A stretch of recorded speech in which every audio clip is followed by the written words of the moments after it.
America had only been in the war for some 18 months, and the conflict had hardly touched the lives of the civilian population. But the relief at the armistice in November 1918 was as great in America as in Britain and France.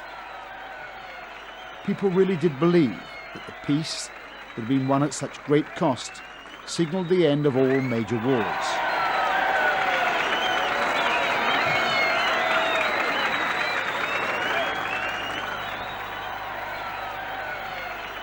President Wilson led the move to set up a League of Nations to cement the peace, and disarmament became the political watchword, with Britain and the United States in the forefront. In November 1921, they convened in Washington an International Disarmament Conference. Delegates came from all over the world, including Japan, at that time an ally.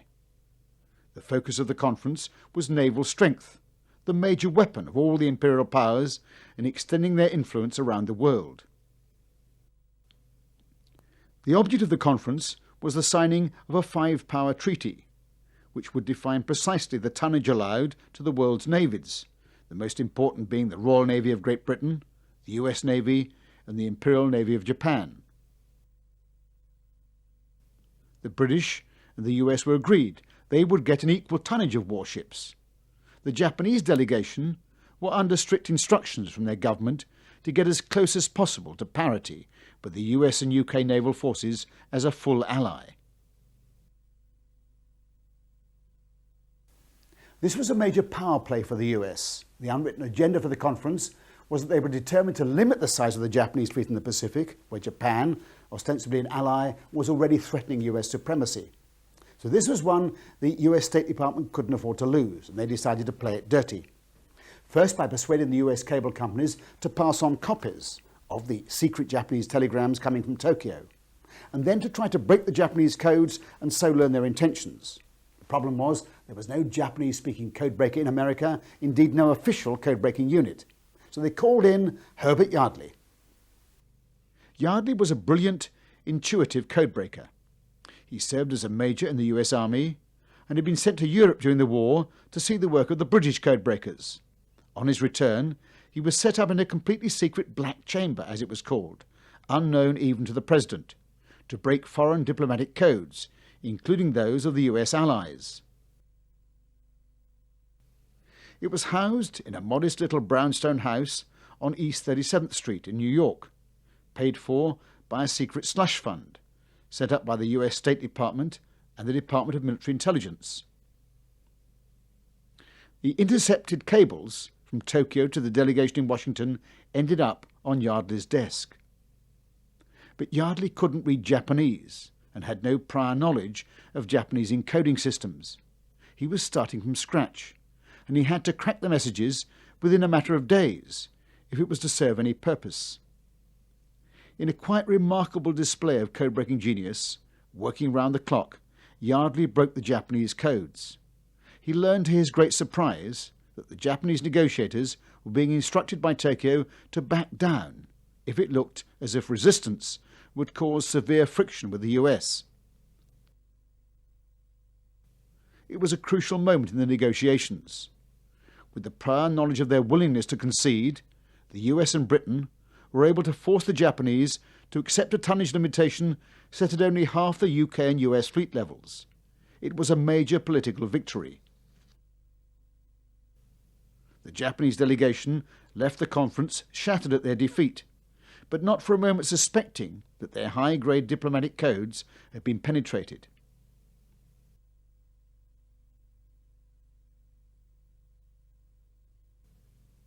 The American Secretary of State, Charles Evans Hughes, had every reason to be pleased by the triumph, but it is by no means certain that he knew just how that victory at the conference had been achieved, that the State Department was funding what was in effect an illicit, undercover code-breaking operation. That was to prove Yardley's downfall. He might have expected to be discreetly rewarded for his remarkable achievement. Instead, when Henry Stimson became Secretary of State for President Hoover and discovered the existence of Yardley's black chamber, he immediately closed it down with the famous, if naive observation, "Gentlemen, do not read each other's mail." Yardley was in some difficulty. Because he'd been paid out of a slush fund, officially he didn't exist, so there was no pension. It was 1929, Wall Street had crashed, millions of Americans were out of work. Yardley had a wife and young son to support and no prospects. He decided to write a book about his exploits, and it was dynamite. Yardley spilled all the beans. The secret spying on the British, French, Russian and Japanese diplomatic codes, the full story behind the deception at the Washington Conference, and much more. To make matters worse, the book was serialized in the popular Saturday Evening Post and became a raging bestseller. In Japan, it caused outrage. Their nation had been made to lose face on the international stage, and the outcome was inevitable. The Japanese, like the Germans, began to investigate codes that they believed to be unbreakable, codes created by machines. Yardley was never to work again as a codebreaker for the United States, and he died in obscurity in 1958. Belatedly, he was offered some official recognition when he was buried with full military honours at the Arlington Cemetery. But his standing as a remarkable codebreaker remains secure. Historian David Kahn. Herbert Yardley was one of the most remarkable characters in the history of cryptology. He was a womanizer, he was a poker player, and he was a drinker. But he was also an extraordinarily excellent codebreaker. And even though toward the middle of his life he wrote this book, The American Black Chamber, which revealed too many American code-breaking secrets, nevertheless, his activity in breaking the Japanese naval code and diplomatic code at the time of the Washington Disarmament Conference proved an enormous boon to the United States. It enabled us to gain naval superiority over Japan, substantial naval superiority, which proved of great value during World War II. But just as Yardley's career was drawing to an end, another remarkable codebreaker was emerging from the shadows at a time of America's greatest need.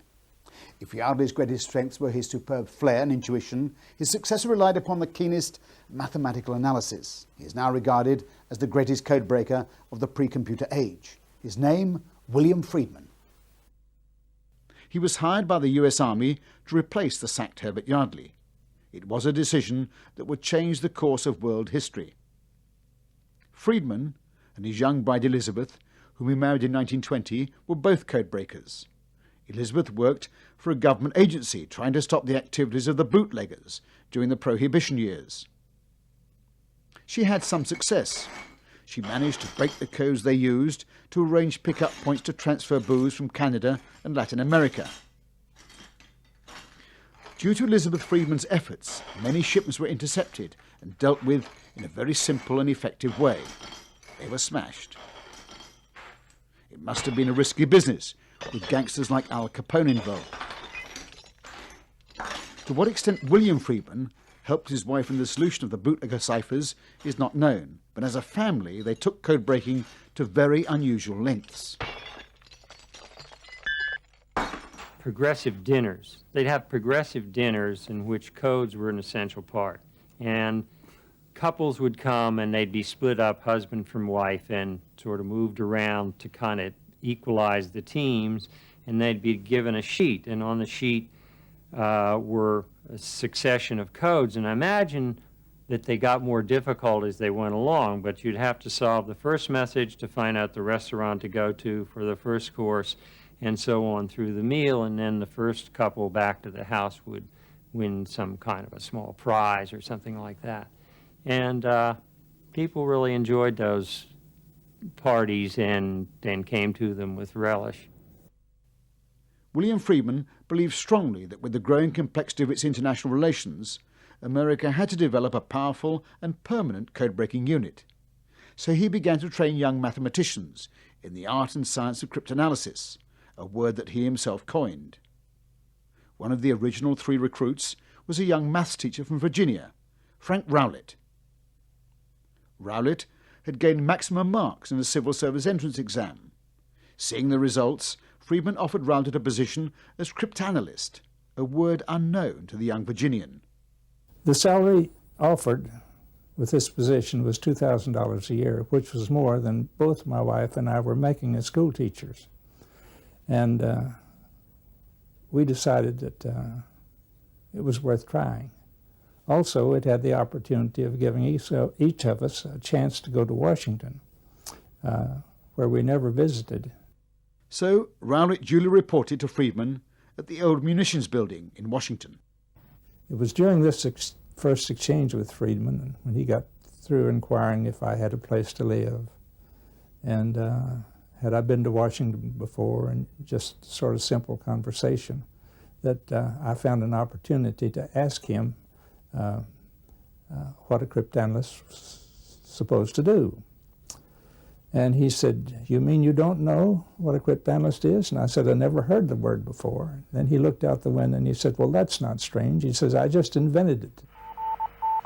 It was 1931, and US Army listening posts were copying coded signals from Japan as the Japanese armies began the ruthless invasion of Manchuria.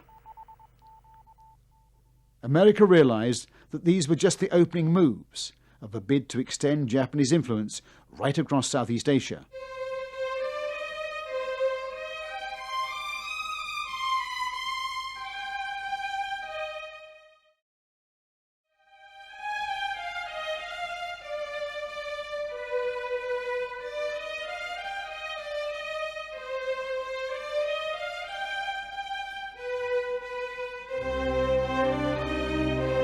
Japan had also built a huge new fleet, new battleships and new aircraft carriers, far beyond the tonnage provisions of the Washington Treaty signed just 10 years before.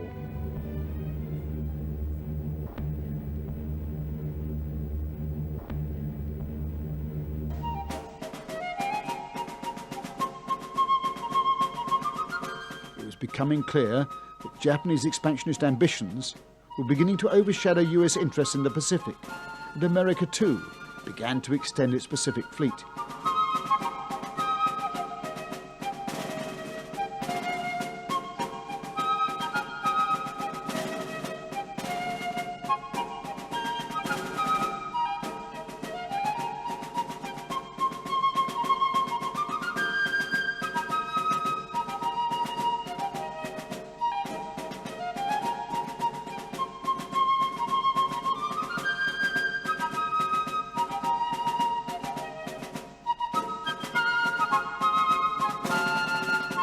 Throughout the late 1930s, as the Japanese relentlessly overran China, their increasing military radio traffic was being intercepted and decoded by Friedman's small group of codebreakers using the classic methods of analysis that Friedman had developed.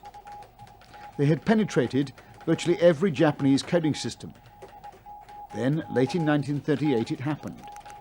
US Army radio intercept stations in the Pacific began to pick up ciphers that US codebreakers could no longer read. At first they were baffled.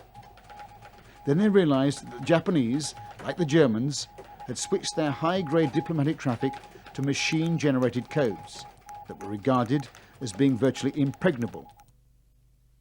Friedman did not, of course, know the Japanese name for the encoding machine, so he codenamed the new unreadable cipher Purple. Of course, we were collaborating with the Navy at that time, and both of us were very anxious to get right onto this new machine, this thing that we early on named Purple. Friedman knew that the Purple traffic was vital because it would contain revealing instructions to Japanese embassies around the world. Basically, the whole of Southeast Asia lay exposed. The Philippines, Dutch East Indies, Indochina, Malaya, all weakly garrisoned by peacetime armies, all rich in the two raw materials of which Japan was being starved, rubber and oil. Moreover, America was almost totally unprepared for war, its army and navy ill-trained, its air force virtually non-existent. And as Japan became increasingly belligerent, knowing its immediate intentions became a matter of national urgency. Only the breaking of Purple could reveal that intelligence. With his small but now experienced team, Friedman was ordered to concentrate on breaking the seemingly unbreakable Japanese machine codes. They had a mountain to climb. All we had was pen and paper and a calculator. One of these desk-type things with 9 rows of keys, 10 columns wide or something like that.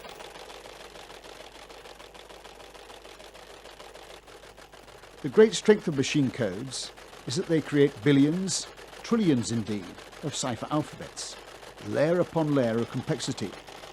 To try to break that with paper and pencil could take literally years. To speed things up, Friedman modified 3 early IBM business tabulating machines as crude computers. His objective, put simply, was to try to create a detailed mathematical model of the Japanese machine so that a replica could be built. Day after day, 24 hours a day, the IBM machines tested millions of possible solutions, but progress was painfully slow. A major problem was the alien and opaque nature of Japanese, which few Americans then understood. And time was running out. The Second World War had broken out in Europe, as Friedman's team worked on in total secrecy. They laboured round the clock, virtually sealed away in room 3416 of the building on Constitutional Avenue in Washington. Friedman drove himself relentlessly as the team inched its way down through the layers of mathematical complexity. Slowly his health gave way under the strain. He became old before his time. But slowly, steadily, patterns were emerging. Friedman must have known about the Enigma machine. Indeed, some of his team argued that Japan probably borrowed Enigma machines to create the Purple Code. Friedman reasoned against that on the basis that Purple was a diplomatic code sent to and from embassies. Therefore, they didn't have to be restricted to a small field machine, which Enigma was, ideal for short tactical messages, but totally unsuited for long diplomatic signals. And of course, he was perfectly right.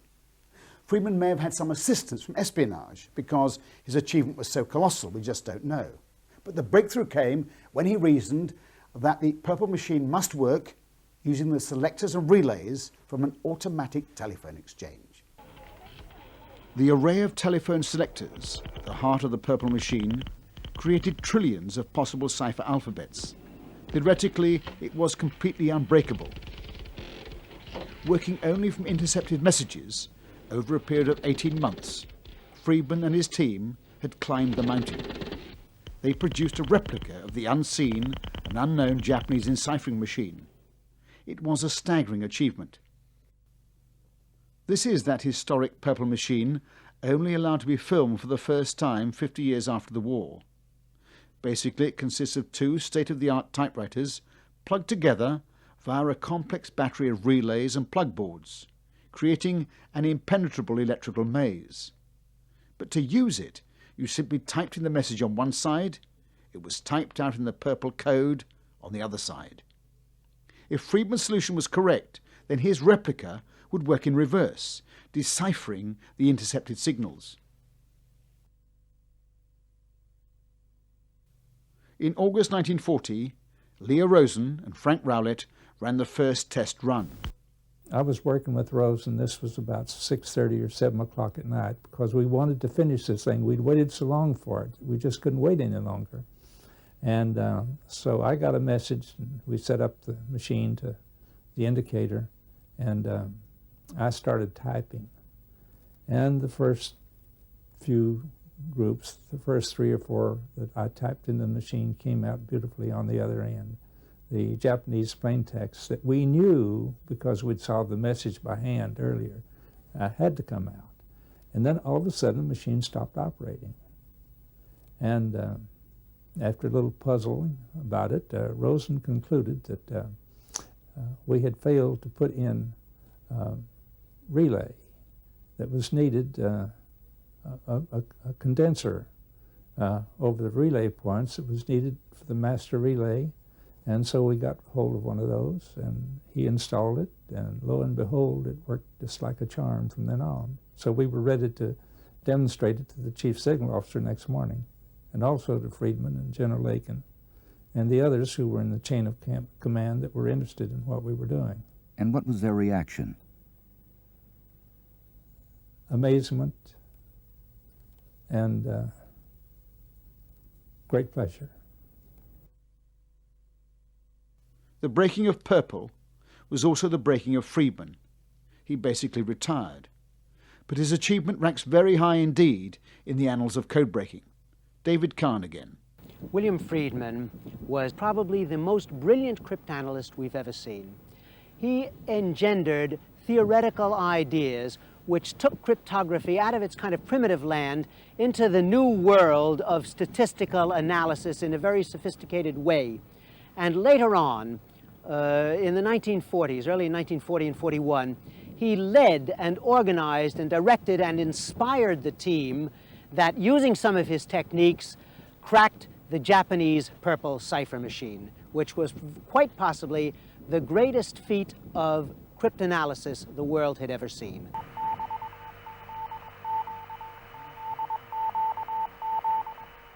The decoded messages from Purple were given the code name Magic, and they were circulated only to the 10 most senior personnel in the USA, and always by hand, including to the President and the Chiefs of Staff. On December the 1st, 1941, the codebreakers revealed that Tokyo had instructed all its embassies to destroy all code and cipher machines, except one in Washington. What they didn't know, because of the complete radio silence, was that on November the 25th, a huge Japanese task force had left harbour and sailed east, out into the vastness of the Pacific Ocean. A clock had been set ticking.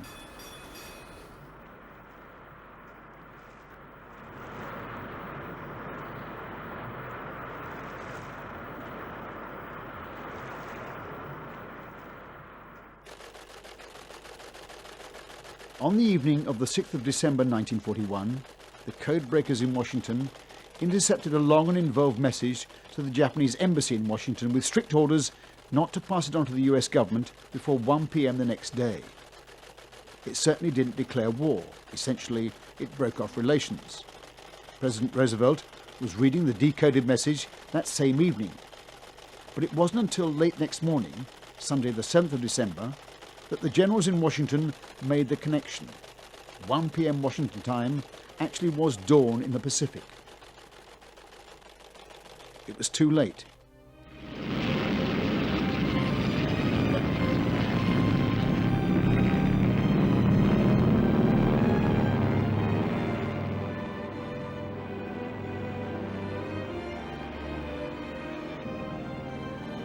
Dawn in the Pacific. The Japanese fleet had reached its target. The attacking aircraft were already taking off from the fleet carriers, shaping course for a still sleeping island, the island of Hawaii, on a still, calm Sunday morning. Friedman and his team had done a brilliant job in breaking Purple. With only a fraction more luck, the attack on Pearl Harbor might have been detected and the whole course of the war in the Pacific profoundly altered.